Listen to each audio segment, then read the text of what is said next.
I think it's also important to reason from first principles rather than by analogy. So the normal way that we conduct our lives is we reason by analogy.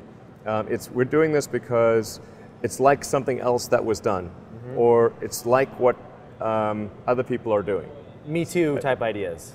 Yeah, Slight iterations yeah. on a theme, and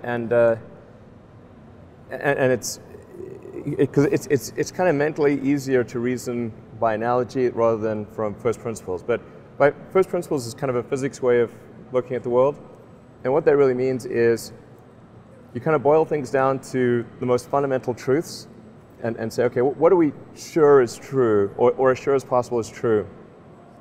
And then reason up from there. That takes a lot more mental energy. Give me an example of that. Like, what's one thing that you've done that on that you feel has worked for you?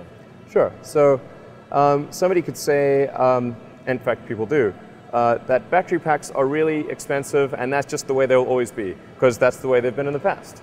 You're like, well, no, that's pretty dumb, because if you applied that reasoning to anything new, then you wouldn't be able to ever get to that new thing. Right. It's like you can't say, oh, horses, nobody wants a car because horses are great and we're used to them and they can eat grass and there's lots of grass all over the place, and there's no gasoline that people can buy, so people are never going to get cars. Right. People did say that. And for batteries, they would say, oh, it's going to cost, historically it's cost $600 per kilowatt hour, and so it's not going to be much better than that in the future. And you say, no, okay, well, what are the batteries made of? So first principles would be to say, okay, what are the material constituents of the batteries?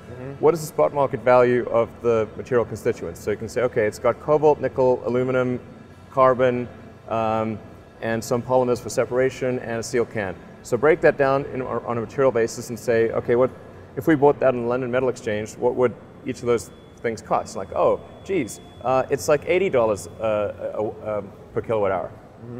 So clearly, you just need to think of clever ways to take those materials and combine them into the shape of a battery cell, and you can have batteries that are much, much cheaper than anyone realizes.